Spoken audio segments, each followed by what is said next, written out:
बेताल कथा। कनक सुंदरी की कहानी। धुन के पक्के विक्रमार्क ने आधी रात में भयंकर आंधी और वर्षा की परवाह किए बिना वृक्ष पर से शव उतारकर कंधे पर डाल दिया और चुपचाप श्मशान की ओर चल पड़ा। तब शव में स्थित बेताल ने कहा, राजन, आपके मार्ग के श्रम को भुलाने के लिए उदाहरण के रूप में मैं आपको कनक सुंदरी नामक एक राजकुमारी की कहानी सुनाता हूँ। ध्यान से सुनिए। यूँ कहकर बेताल कहानी सुनाने लगा। एक समय जसवंत राज्य पर राजा कुलदीप राज्य करते थे। उनके राज्य में प्रजा सुखी थी। उनके यहाँ सुकीर्ति नामक एक योग्य मंत्री थे। वे राजा कुलदीप को उनके राजकाज में उचित सलाह दिया करते थे। मंत्री की योग्यता और बुद्धि पर राजा को पूरा भरोसा था, इसलिए राजा उन सलाहों पर पूर्ण रूप से अमल करते थे। इस प्रकार कई वर्ष बीत गए। राजा कुलदीप अब वृद्ध हो चुके थे। बुढ़ापे में वे एक भयंकर व्याधि के शिकार हो गए।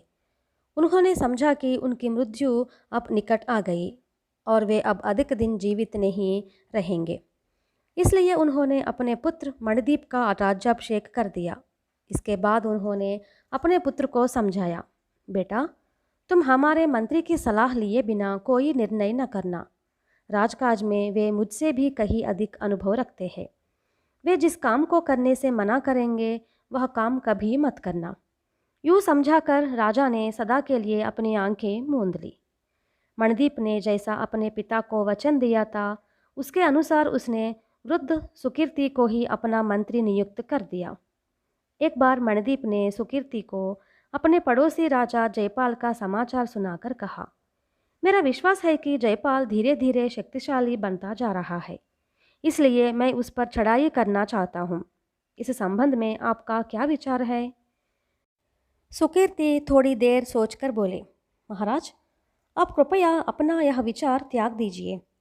यह उत्तर सुनकर मणिदीप को आश्चर्य हुआ। उन्हें आशा थी कि वे अवश्य मेरे विचार से सहमत होंगे।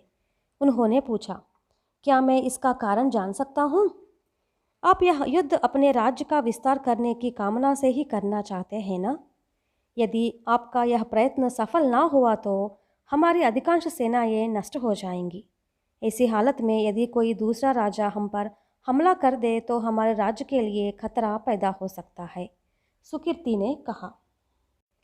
सुकीर्ति की यह सलाह मणिदीप को अच्छी न लगी। फिर भी मंत्री को अनुभवी मानकर तथा अपने पिता के आदेश का स्मरण करके मणिदीप ने अनिच्छा से ही युद्ध के प्रयत्न को त्याग दिया। इसके एक सप्ताह बाद मणिदीप जंगल में शिकार करने को रवाना हुआ। उस समय मंत्री सुकीर्ति ने उसको रोककर कहा, महाराज, आज का दिन शिकार खेलने योग्य नहीं है। आप 2 दिन रुककर जाइएगा। मणिदीप का सारा उत्साह ठंडा पड़ गया। उसने मंत्री से पूछा, आपने इसका कारण नहीं बताया? 4-5 घंटों के अंदर पानी बरसने की संभावना है। जंगल में पानी से बचने के लिए कहीं आश्रय नहीं मिलता। साथ ही बरसात का मौसम शिकार खेलने के लिए अनुकूल नहीं होता, सुकीर्ति ने कहा। मणिदीप ने इस बार भी मंत्री की सलाह मानकर अनिच्छापूर्वक शिकार पर जाने का निश्चय छोड़ दिया। लेकिन 4 घंटों के बाद भी पानी नहीं बरसा। आसमान में जहाँ तहाँ बादल घुमड़ते अवश्य दिखाई दिए। इस पर मणिदीप ने मंत्री सुकीर्ति को बुलवाकर पूछा, आपने मुझको शिकार खेलने के लिए जाने से रोक दिया, लेकिन अभी तक पानी नहीं बरसा। सुकीर्ति मंदहास करके बोले, हो सकता है कि राजधानी में पानी ना बरसा हो, पर मेरे अंदाज के अनुसार जंगल में भारी वर्षा होनी चाहिए। मैं बादलों की गतिविधि की अच्छी जानकारी रखता हूँ। मंत्री के मुंह से ये बातें सुनकर राजा मणिदीप ने अपनी शंका का निवारण करने के लिए कुछ सिपाहियों को जंगल में भेजा। सिपाहियों ने लौटकर समाचार दिया कि सारे जंगल में भारी वर्षा हुई है और पहाड़ी नालों और नदियों में बाढ़ आ गई है। 2 महीने बीत गए। मंत्री सुकीर्ति ने राजा मणिदीप के दर्शन करके कहा, महाराज, वेदियों द्वारा पता चला है कि हमारे पड़ोसी राजा जयपाल हमारे देश पर हमला करने की तैयारी कर रहे हैं।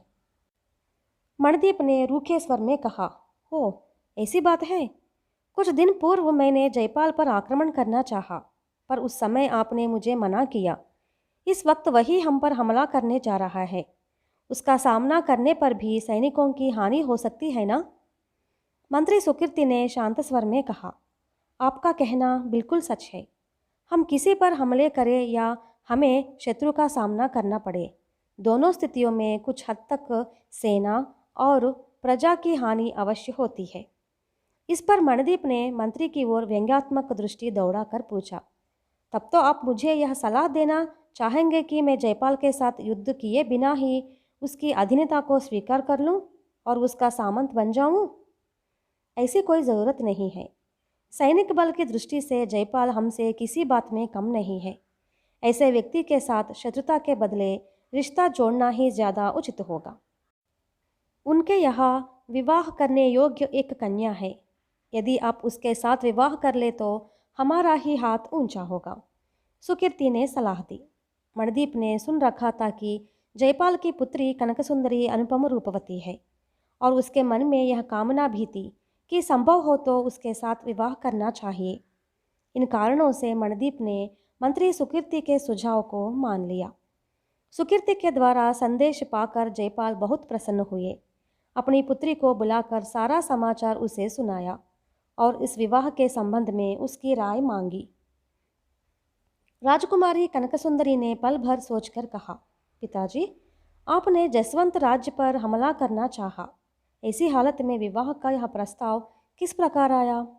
बेटी, मेरे मन में यह शंका है कि युवक राजा मणिदीप राज्य विस्तार की कामना से कभी भी हमारे राज्य पर हमला कर बैठेगा। इसलिए इसके पूर्व ही मैंने उसके राज्य पर हमला करना चाहा। पर यह समाचार जानकर मुझे प्रसन्न हो रही है कि वही स्वयं हमारा दामाद बनना चाहता है, राजा ने कहा। आपने जसवंत राज्य पर हमला करने का निश्चय किया, इसके बाद ही हमारे साथ रिश्ता जोड़ने का यह प्रस्ताव आया है। कहीं इसके पीछे कोई षड्यंत्र तो नहीं है? कनकसुंदरी ने शंका प्रकट की। जयपाल थोड़ी देर तक सोचते हुए मौन रहे, फिर बोले, जसवंत राज्य के मंत्री सुकीर्ति बड़े अनुभवी है, राजतंत्र में निपुण है। संभवतः इस प्रस्ताव के पीछे उनकी सलाह होगी।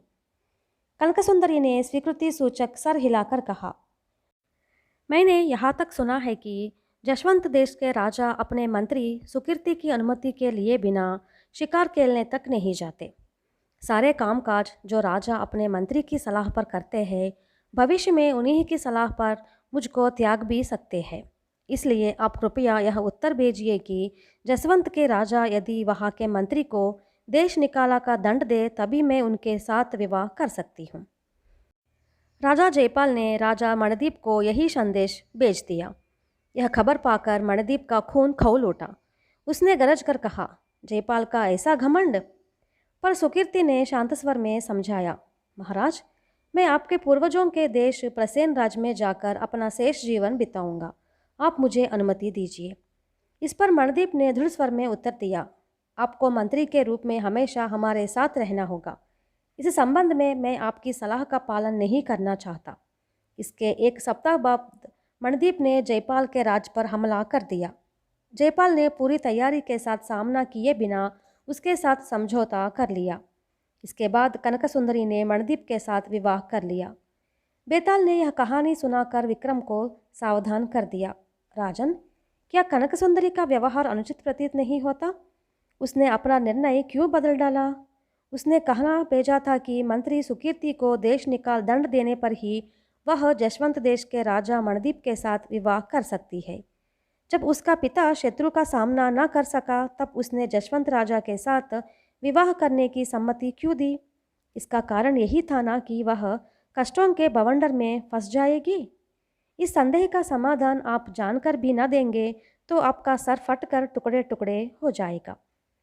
इसके उत्तर में विक्रम ने कहा, कनकसुंदरी के व्यवहार में कोई अनुचित बात प्रतीत नहीं होती। वह पहले से ही जानती थी कि जशवंत देश का राजा मणिदीप अपने पिता को दिए वचन के अनुसार अपने मंत्री की सलाह लिए बिना कोई निर्णय न लेगा। सदा सर्वदा हूबहू मंत्री की सलाहों का पालन करने वाला राजा, चाहे इसके पीछे किसी प्रकार का कारण क्यों न हो, एक प्रकार से अस्वतंत्र है। ऐसा व्यक्ति शनै शनै अपने सोचने का, विचारने की शक्ति खो बैठता है। और किसी के हाथ का खिलौना बन जाता है। मणिदीप के अंदर स्वयं सोच समझकर निर्णय लेने की शक्ति है या नहीं, इसकी परीक्षा लेने के लिए ही कनकसुंदरी ने मंत्री को देश निकाला की सजा देने की शर्त रखी थी। पर इस मामले में मणिदीप ने मंत्री की सलाह का पालन किए बिना जयपाल के राज्य पर हमला कर दिया। इससे यह साबित हुआ कि मणिदीप के अंदर ऐसी शक्ति और क्षमता भी है कि उसको जो सलाहें उचित नहीं लगती उनका तिरस्कार कर सकता है और स्वयं सोच विचार कर निर्णय लेने की क्षमता भी रखता है। उसकी दृष्टि में मणिदीप योग्य साबित हुआ। इसी कारण से उसने मणिदीप के साथ विवाह कर लिया। इस प्रकार राजा का मौन भंग होते ही बेताल शव के साथ अदृश्य होकर पुनः पेड़ पर जा बैठा।